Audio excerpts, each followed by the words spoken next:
Hello बच्चों, नमस्कार। मैं पंकज गंगवार और ये आपका प्यारा सा चैनल सीबी एजुकेशन क्लासेस। अगर आप चैनल पर पहली बार विजिट कर रहे हो तो प्लीज चैनल को सब्सक्राइब कीजिए, लाइक शेयर और कमेंट कीजिए और इस प्रकार आप अपना सहयोग हमें दे सकते हैं ताकि हम लगातार मोटिवेट होते रहें और आपके लिए हम अच्छे से अच्छे टॉपिक पढ़ाने की कोशिश करें। आज हम आप लोगों के लिए एक ऐसा टॉपिक लेकर आए हैं बेसिकली जो क्लास 10th से रिलेटेड है। कल हमने आपको पढ़ाया भी था एक अपने पिछले लेक्चर में, एसिड बेस एंड साल्ट। लेकिन ये चैप्टर और ये टॉपिक ऐसा है जो कि केमिस्ट्री में बहुत आधारभूत जगह बनाकर बैठा हुआ है, क्योंकि अगर इस टॉपिक को हम मन से नहीं पढ़ पाते हैं तो ये हमारी इस सब्जेक्ट में कहीं ना कहीं कमजोरी बनी रहती है। तो इसलिए ये लेसन जो है, ये लेक्चर जो है आप लोगों के लिए जो 9th क्लास में है या जो 10th क्लास में है या जो फर्स्ट ईयर में है या सेकेंड ईयर में है, क्योंकि हमने अक्सर ऐसा देखा है कि बच्चे 9th 10th first year inter कर जाते हैं, लेकिन उसके बाद भी अगर उनसे हम बात करें कि हमें 4 एसिड के फार्मूले बता दो या 4 बेसिस के फार्मूले बता दो या 4 साल्ट के फार्मूले बता दो, तो उन्हें बहुत देर सोचना पड़ता है, क्योंकि वो उनमें अंतर को डिटेक्ट नहीं कर पाते हैं और वो नहीं समझ पाते हैं कि how to make acid base and salt, यानी अम्ल क्षारक और लवण कैसे बनते हैं या किस प्रकार हम इतने सारे फार्मूलों को केमिस्ट्री में पढ़ेंगे, क्योंकि उनके अंदर ये डर हमेशा बना रहता है कि इतने सारे फार्मूले जो कि हजारों की संख्या में हैं उनको हम कैसे पढ़ें। ये उनके सामने एक चुनौती होती है, क्योंकि वो इन सारे फार्मूलों को एकदम से रीड नहीं कर सकते या एकदम से उनको याद नहीं कर सकते, और जब याद नहीं कर सकते हैं तो उनकी आगे की पढ़ाई उनके लिए बहुत कठिन हो जाती है। वैसे तो ये क्लास 9th में आपकी जो बुक्स है, एनसीईआरटी है या दूसरी जो किताबें हैं, उनमें आप लोगों के लिए रेडिकल्स या मूलक पढ़ाए जाते हैं, लेकिन उन पे उस समय हमारा वास्तविक रूप से बहुत अधिक ध्यान नहीं होता है। तो हम बात करते हैं सबसे पहले कि रेडिकल्स क्या होते हैं या मूलक क्या होते हैं। तो हम रेडिकल्स या मूलक से बात अपनी शुरू करते हैं।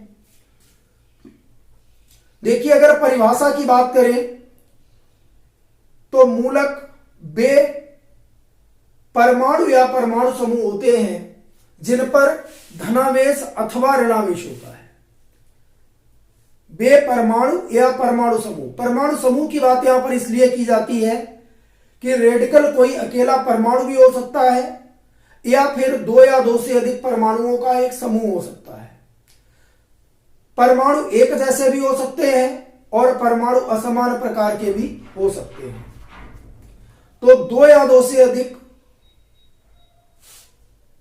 परमाणु या परमाणु समूहों का ऐसा समूह जिस पर धनावेश अथवा ऋणावेश होता है मूलक कहलाता है।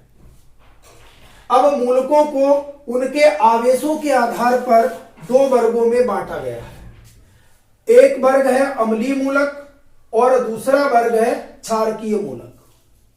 अम्लीय मूलक को हम अंग्रेजी में एसिडिक रेडिकल कह सकते हैं, जबकि जो क्षारकीय मूलक होते हैं उन्हें हम बेसिक रेडिकल्स कह सकते हैं।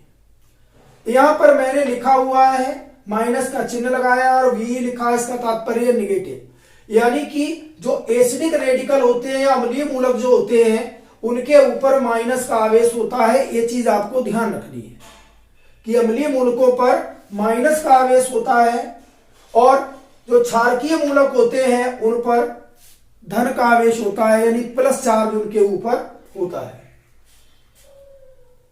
इनकी उपयोगिता क्या है, उपयोगिता पर हम बाद में चलते हैं, लेकिन पहले हम कुछ जो इंपॉर्टेंट रेडिकल जो हमारे समझ में आए, हमें लगा कि आपके लिए ज्यादा महत्वपूर्ण है, क्योंकि इनसे संबंधित कंपाउंड्स को, यौगिकों को हम ज्यादा पढ़ते हैं। तो हमने उन जो इंपॉर्टेंट कुछ रेडिकल है उन पर हमने फोकस किया है और उनके बारे में आपको हम यहां बता रहे हैं। देखिए सबसे पहली बात करते हैं कि Cl निगेटिव, Cl के ऊपर एक माइनस चार्ज है और एक माइनस चार्ज है, तो इसका नाम क्या होता है? क्लोराइड। हमने एक साइड इनका एक सिंबल दिया है, उसके ऊपर कितना आवेश है ये दिया हुआ है, और इसके बाद फिर हमने उसका नाम लिखा है। तो Cl निगेटिव को हम क्लोराइड कहते हैं, Br निगेटिव, इसके ऊपर भी एक निगेटिव है और इसका नाम जो है ब्रोमाइड है, I negative iodide, CH3COO negative acetate इसे कहते हैं, HCO3 इसके लिए हम बाइकार्बोनेट भी कह सकते हैं और इसके लिए हम हाइड्रोजन कार्बोनेट भी कह सकते हैं। इसके बाद HSO4 इसके लिए हम बाइसल्फेट कह सकते हैं और या फिर हाइड्रोजन सल्फेट भी कह सकते हैं। NO3 निगेटिव, NO3 के ऊपर एक निगेटिव लगा हुआ है और यहां मैंने एक सिस्टम बनाया है कि जो एक निगेटिव वाले हैं उनको हमने एक तरफ रखा है, एक के बाद डबल निगेटिव वाले हमने रखे हैं और डबल के बाद हमने ट्रिपल निगेटिव वाले रखे हैं। तो NO3 इसे नाइट्रेट कहते हैं और एक NO2 है, इसके लिए हम नाइट्राइट कहते हैं। F निगेटिव इसके लिए फ्लोराइड कहते हैं और इसके बाद फिर डबल निगेटिव आते हैं। तो डबल निगेटिव में सबसे पहले O डबल निगेटिव, इसे हम ऑक्साइड कहते हैं, O डबल निगेटिव ऑक्साइड है। और इसके बाद में देखिए ये S डबल निगेटिव है, ये सल्फाइड है। और S डबल निगेटिव के बाद में फिर CO3 double negative, CO3 double negative को हम कार्बोनेट कहते हैं। और SO4 डबल निगेटिव, इसका नाम सल्फेट है। PO4 ट्रिपल निगेटिव, इसका नाम फास्फेट लिखा हुआ है। और 16 जो पॉइंट है इसमें P ट्रिपल निगेटिव है और इसका नाम फास्फाइड है। N ट्रिपल निगेटिव, इसका नाम नाइट्राइड है। तो कुल मिलाकर के हमने यहां पर 17 यानी 17 एसिडिक रेडिकल्स को लिखा है। यद्यपि अन्य कई एसिडिक रेडिकल भी हैं, लेकिन हमने केवल जो हमें लगा कि ये ज्यादा महत्वपूर्ण है तो हमने उनको लिखा है। बाकी अन्य हमने कई को ड्रॉप भी किया है, कई को छोड़ दिया है, नहीं लिखा है। क्योंकि मैं समझता हूं कि अगर आप इतने रेडिकल पढ़ लेते हो तो आप बहुत सारे फार्मूले जान जाओगे, बहुत सारे अम्लों के सूत्र जान जाओगे, बहुत सारे क्षारों के सूत्र जान जाओगे, बहुत सारे लवणों के सूत्र जान जाओगे। मैं समझता हूं कि केवल इतने रेडिकल याद करने से आप लगभग 400 के आसपास फार्मूले सीख जाएंगे या उससे भी ज्यादा। तो इसके बाद बात करते हैं बेसिक रेडिकल की। तो बेसिक रेडिकल पे हमने लिखा हुआ है कि इनके ऊपर कैसा चार्ज होता है, पॉजिटिव चार्ज इनके ऊपर पाया जाता है। तो देखिए सबसे पहले है NH4+। NH4+ को अमोनियम कहते हैं, अमोनिया से बना है और अमोनियम इससे बोला जाता है Na positive sodium, K positive potassium. Actual में जो बेसिक रेडिकल होते हैं उनके नाम ज्यादातर, उनका जो प्रतीक का नाम है वही नाम उनका होता है और कहीं कहीं पर कुछ चेंजिंग इसमें देखने को मिलेगी। NH4 positive ammonium, Na positive sodium और K पॉजिटिव पोटेशियम।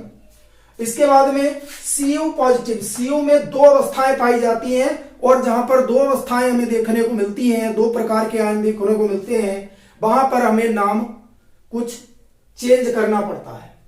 तो देखिए Cu पॉजिटिव अगर लिखा हुआ है यानी 1+ लिखा हुआ है तो उसको Q+ कहेंगे। और यहां आगे आपको एक जगह डबल वाला मिल जाएगा, ये देखो यहां लिखा हुआ Cu++, तो इसको हम Q+ कहते हैं। ध्यान रखें Cu+ को Q+ और Cu++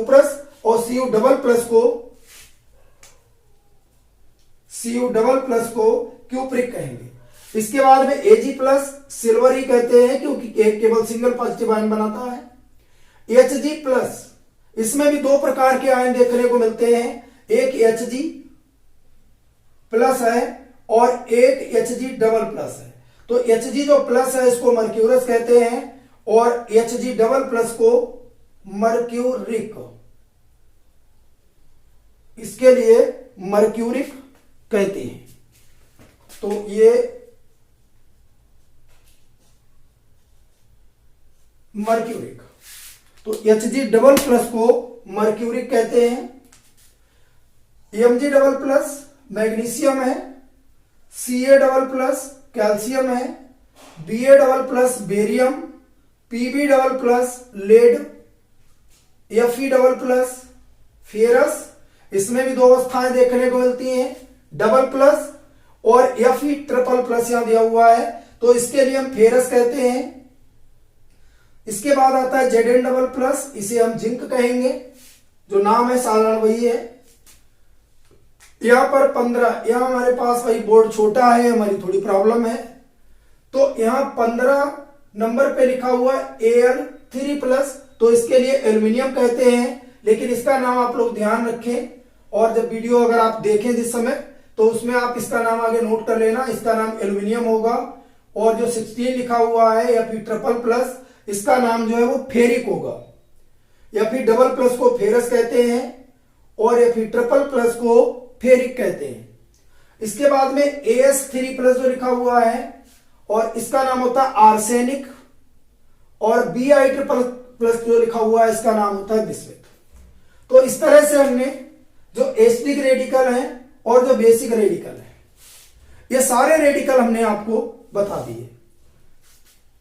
आप चाहो तो इस वीडियो में यहां से इस बोर्ड का एक स्क्रीनशॉट आप ले सकते हो, ताकि आपके पास सारे रेडिकल्स हो जाए, क्योंकि इसके बाद हम आपको इसकी उपयोगिता बताएंगे कि इसकी उपयोगिता क्या है। तो उपयोगिता के लिए हम यहां से कुछ रेडिकल्स को कम करते हैं, तो कुछ इधर से कम कर लेंगे, और उस पर हम आप लोगों को बता रहे हैं कि किस तरह से हमें इनकी उपयोगिता है।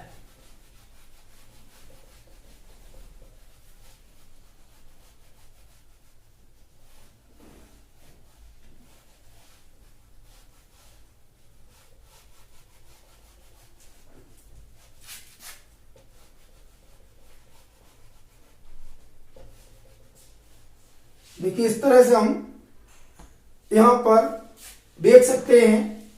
देखिए पहला पॉइंट है एसिडिक रेडिकल। एसिडिक रेडिकल क्यों बोले जाते हैं? क्योंकि सभी एसिडिक रेडिकल किसी न किसी अम्ल का एक भाग होते हैं। अम्ल का ये भाग इसलिए होते हैं क्योंकि इनका निर्माण किसी भी अम्ल से H आयन के निकल जाने के बाद होता है। जब किसी अम्ल से H पॉजिटिव निकल जाता है या अम्ल के द्वारा H पॉजिटिव को लूज कर दिया जाता है या त्याग दिया जाता है, तो जो बचा हुआ निगेटिव पार्ट होता है उसी को हम एसिडिक रेडिकल या अम्लीय मूलक कहते हैं। अब इसकी उपयोगिता किस तरह से होगी? जितने एसिडिक रेडिकल हमने आपको लिखवाए हैं यहां पर, उनमें किसी भी एसिडिक रेडिकल के साथ अगर आप H पॉजिटिव जोड़ दें, मैं यहां पर लिख रहा हूं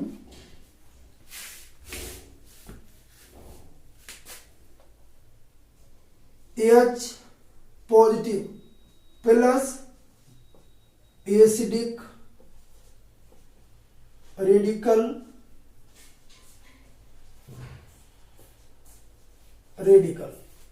और बन क्या जाएगा? यहां पर एसिड बन जाएगा। एसिड बन जाएगा। अगर किसी भी एसिडिक रेडिकल में आप H पॉजिटिव जोड़ दें, किस तरह से जोड़ेंगे कि देखिए H के ऊपर एक प्लस का चिन्ह होता है। जैसे मान लीजिए हम एक एग्जांपल आपको बताते हैं कि जैसे हमारे पास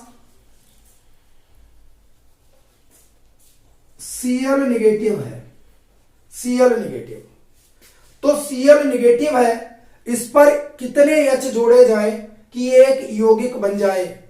तो H के पास भी एक प्लस चार्ज होता है, दोनों को हमने मिला दिया और हमारा यौगिक बन जाता है HCl। अम्लों के जो भी फार्मूले हैं उनमें प्रायः केवल एसिटिक अम्ल को छोड़कर बाकी सारे फार्मूले ऐसे हैं जिनमें H आयन को पहले लिखा जाता है। अम्ल बनाते समय हमें यह ध्यान रखना पड़ता है कि किसी भी अम्लीय मूलक पर जितने नेगेटिव चार्ज लगे हुए हैं उतनी ही संख्या में हमें उस पर हाइड्रोजन जोड़ना होता है। तो इस तरह से Cl नेगेटिव आयन हमने जोड़ा, उसके साथ में H पॉजिटिव जोड़ दिया, तो हमारे पास एक एसिड का फार्मूला बना। और इस फार्मूले को हम क्या कहेंगे, ये क्लोराइड है, ये हाइड्रोजन है, तो इसको हम हाइड्रोजन क्लोराइड भी कह सकते हैं। लेकिन अगर अम्ल के रूप में इसका नाम हम लेंगे तो इसका नाम हो जाता है हाइड्रोक्लोरिक एसिड। इसके बाद में बहुत सारे फार्मूले हम आपको इस तरह के बताएंगे अभी, कि जैसे मान लीजिए हमारे पास एक SO4 है, अभी मैंने लिखा था कि इसका नाम सल्फेट होता है और सल्फेट में 2 नेगेटिव लगे हुए हैं। यहां हम हाइड्रोजन आयन के साथ इसका कॉम्बिनेशन कराएं, इसका संयोग कराएं, तो हाइड्रोजन पर एक चार्ज है, तो हमें हाइड्रोजन को यहां पर कितने से मल्टीप्लाई करना पड़ेगा, 2 से मल्टीप्लाई करना पड़ेगा, और फार्मूला हमारा हो जाएगा H2SO4।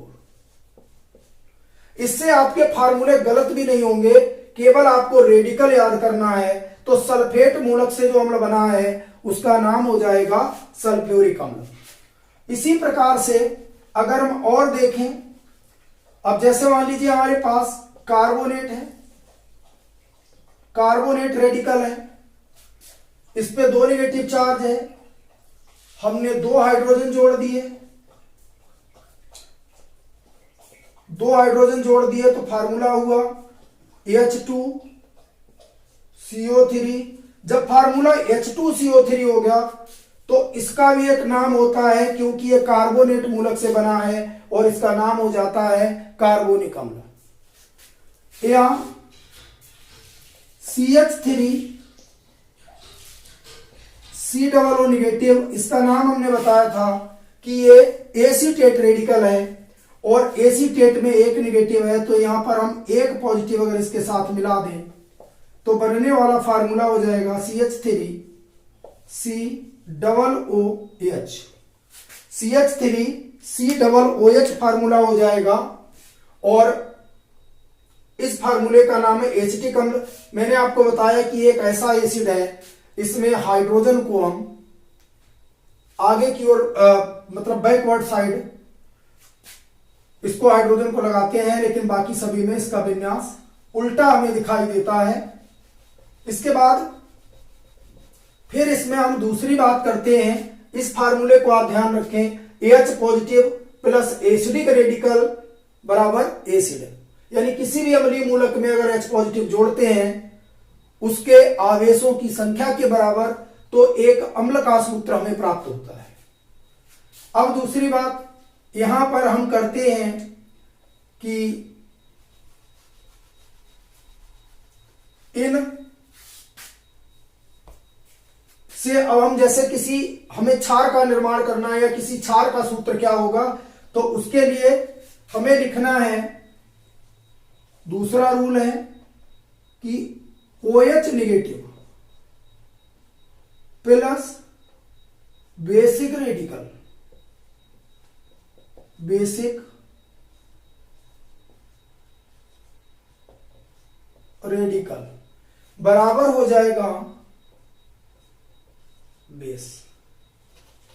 तो आप लोगों ने अम्ल पढ़े, इसके बाद बेस किस फार्मूले से बने होते हैं, किसी भी बेसिक रेडिकल, जितने बेसिक रेडिकल आपने पढ़े, बहुत सारे बेसिक रेडिकल पढ़े, अगर उसमें आप OH माइनस आयन जोड़ दें, और जोड़ने का तरीका वही होगा कि बेसिक रेडिकल पर जितने प्लस चार्ज लगे हुए हैं, जितने धन के आवेश लगे हुए हैं, उन्हीं धन की आवेशों की संख्या के बराबर OH आपको जोड़ देना है, क्योंकि OH पर केवल एक माइनस का आवेश होता है।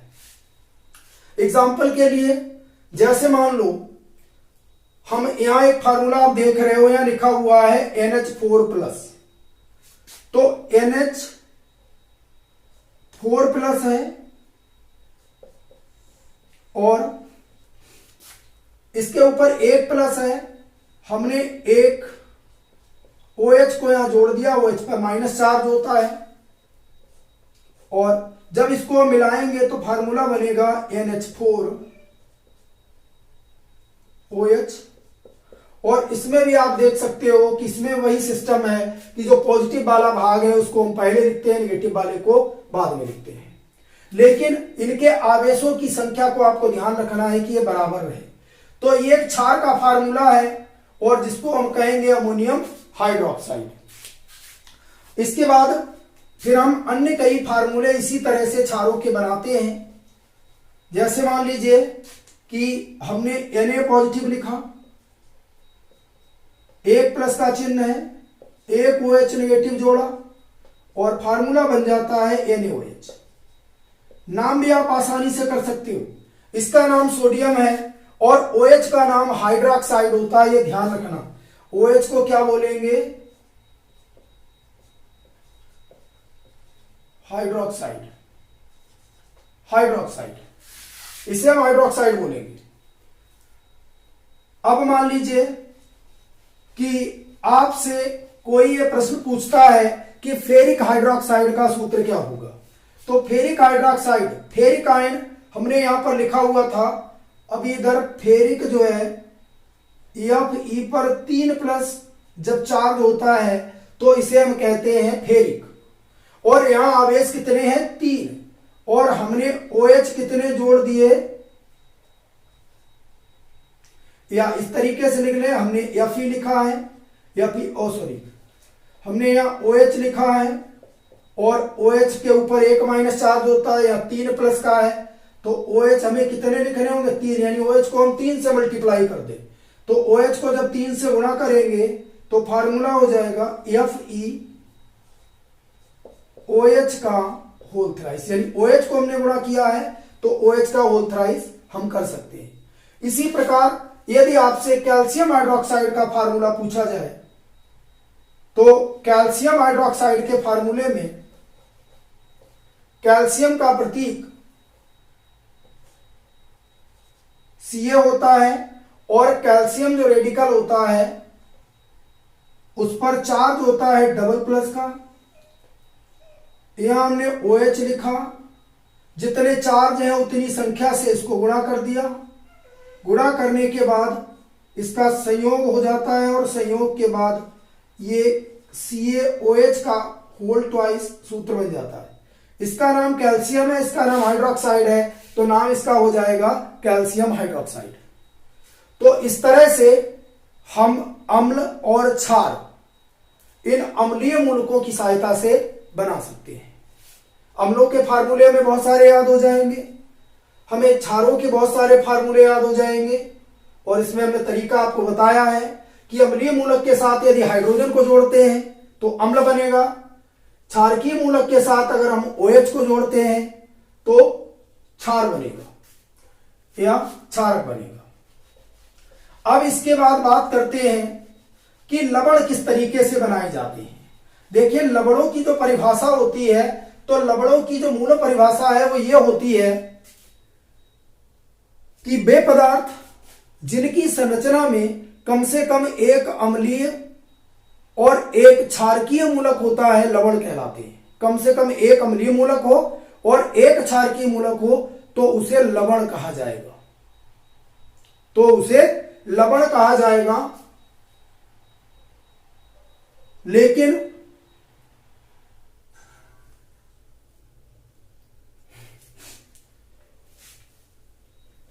ये देखा जाता है कि अम्लीय मूलकों की संख्या भी ज्यादा हो सकती है, क्षारकीय मूलकों की संख्या भी ज्यादा हो सकती है।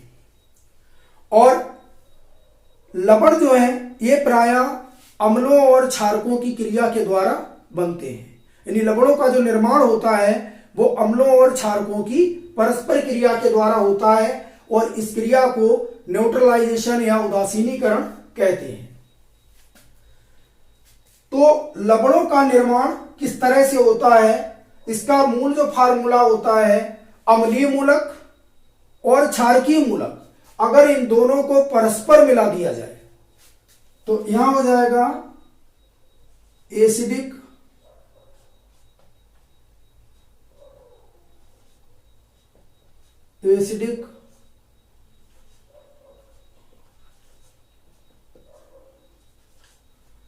रेडिकल प्लस बेसिक रेडिकल, और इन दोनों का संयोग हो जाएगा तो बनेगा साल्ट। तो साल्ट कैसे बनेगा?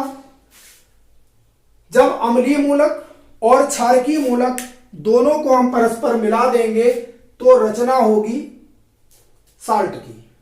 और साल्ट की परिभाषा भी हम एक बार आपको बता चुके हैं कि वे पदार्थ जिनकी संरचना में कम से कम एक अम्लीय और एक भास्मिक मूलक होता है, कम से कम, लेकिन इनकी संख्या एक से ज्यादा भी हो सकती है। अम्लीय मूलक भी ज्यादा हो सकते हैं, क्षारकीय मूलक भी ज्यादा हो सकते हैं। तो इनमें हम कुछ फार्मूले ऐसे देख लेते हैं। कोई सा भी फार्मूला आप इनमें से उठा सकते हो। जैसे मान लीजिए कि एक हमारे पास पोटेशियम, ये हमारे पास क्षारकीय मूलक है, और हमने एक मूलक यहां ले लिया NO3, एक NO3 मूलक हमने ले लिया। अब इनमें हमें आवेश को देखना है। आवेश देखेंगे तो इस पे भी प्लस का एक आवेश है, यहां भी प्लस का आवेश है। यहां हमारे लिए फार्मूला बनाने में कोई समस्या नहीं है। तो फार्मूला इसका हो जाएगा KNO3। इसका नाम पोटेशियम होता है, इसका नाम नाइट्रेट होता है, मैंने लिखा हुआ भी है। तो अब आप इसे पोटेशियम नाइट्रेट कह सकते हैं। जैसे कोई आपसे अगर पोटेशियम नाइट्रेट का फार्मूला पूछे तो आप उसे इजीली इस तरह से बनाकर बता देंगे और आपको सारे फार्मूले रटने की आवश्यकता नहीं होगी। इसके बाद हम कई और फार्मूले भी इस तरह के देखेंगे। जैसे मान लीजिए कि आपसे कॉपर सल्फेट का फार्मूला पूछा जा रहा है। कॉपर सल्फेट, तो कॉपर सल्फेट में Cu++, सल्फेट में डबल-, आवेश यहां संतुलित नहीं करना है, सीधे सीधे आप फार्मूला लिख सकते हो CuSO4। कोई दिक्कत नहीं है, कॉपर है, सल्फेट है, और फार्मूला आपका लिख जाता है कॉपर सल्फेट हो गया। इसके बाद अब मान लीजिए आपसे पूछा जाता है सोडियम कार्बोनेट का फार्मूला बताइए। तो सोडियम कार्बोनेट में सोडियम मूलक आपको पता है Na+, कार्बोनेट आपको पता है। तो कार्बोनेट यहां पर कितने हैं? कार्बोनेट पर 2 आवेश होता है माइनस का, सोडियम पर 1 आवेश होता है प्लस का। यहां पर आवेश बराबर नहीं है, और आवेश बराबर करने का तरीका यह होता है कि जिसके पास कम आवेश है उसको दूसरे वाले के आवेश यानी उसके दूसरे वाले आवेश से हम गुणा कर देते हैं। जैसे कॉपर पर 2, कार्बोनेट जो है इस पर 2 आवेश है, सोडियम पर 1 आवेश है, तो इसके आवेश से इसको गुणा कर दें, यानी इसको हमने कितने से गुणा कर दिया है? हमने इसको 2 से गुणा कर दिया है। और 2 से गुणा करने के बाद हम फार्मूला लिखेंगे, चूंकि Na को 2 से गुणा किया गया है तो यहां हो जाएगा Na2, यानी Na को हमने 2 कर लिया, और CO3 में कोई भी चेंजिंग नहीं है, तो सोडियम कार्बोनेट का फार्मूला हो जाएगा Na2CO3। इसके बाद में कुछ ऐसे फार्मूले भी हैं जहां पर हमें दोनों की संख्याओं को कहीं ना कहीं गुणा करना पड़ता है। जैसे मान लीजिए पूछा जा रहा है कि फेरिक ऑक्साइड का फार्मूला बताना। फार्मूला बताना है फेरिक ऑक्साइड का, फेरिक ऑक्साइड। अब फेरिक ऑक्साइड जो है ये ऑक्साइड साल्ट है और इसका हमें फार्मूला बताना है। तो हम क्या करेंगे कि Fe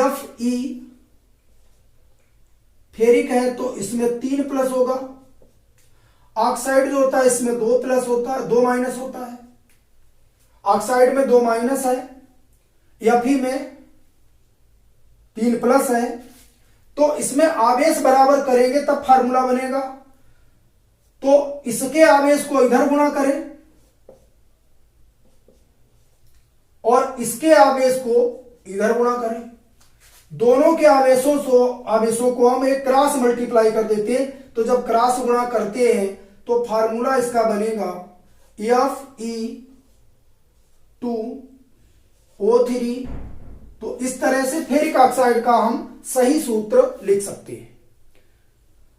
उम्मीद करते हैं कि आपको ये एसिड, बेस और साल्ट किस तरह से हम बनाते हैं या फार्मूले हम किस तरह से उनके याद करें या किस तरह से हम फार्मूलों को तैयार करें, ये सारी चीज आपको इस टॉपिक के माध्यम से हमने बताई, क्योंकि आपके लिए बहुत हेल्पफुल होगी। भले ही आप 9th से लेकर 12th तक किसी भी क्लास में हो, अगर ये सारा काम आप करना जानते हो तो आप इस टेबल के हिसाब से लगभग 400 फार्मूले आप बना सकते हैं, जिनमें बहुत सारे एसिड होंगे, बहुत सारे बेस होंगे और मैक्सिमम साल्ट होंगे। तो इस तरह से बहुत सारे फार्मूले आप तैयार कर सकते हैं। कोई भी फार्मूला सोच समझकर आप उत्तर दे सकते हैं कि आपसे क्या पूछा जा रहा है, कौन सा बेसिक रेडिकल है, कौन सा एसिडिक रेडिकल है, या एसिड का पूछा जा रहा है तो इसका एसिडिक रेडिकल कौन सा होगा और हाइड्रोजन हमें कितने लगाने हैं। तो ये सारी चीजें आप इस टॉपिक के द्वारा मैनेज कर सकते हैं और बहुत ज्यादा से ज्यादा केमिस्ट्री में सूत्रों को आप याद कर सकते हैं। तो ये टॉपिक आपके लिए बहुत ही ज्यादा हेल्पफुल होगा। मैं बिल्कुल निश्चित वादे के साथ कह सकता हूं कि अगर आप ये टॉपिक तैयार करते हो तो केमिस्ट्री का ये पोर्शन आपका निश्चित रूप से मजबूत होगा। ऐसी मैं कामना करता हूं। धन्यवाद।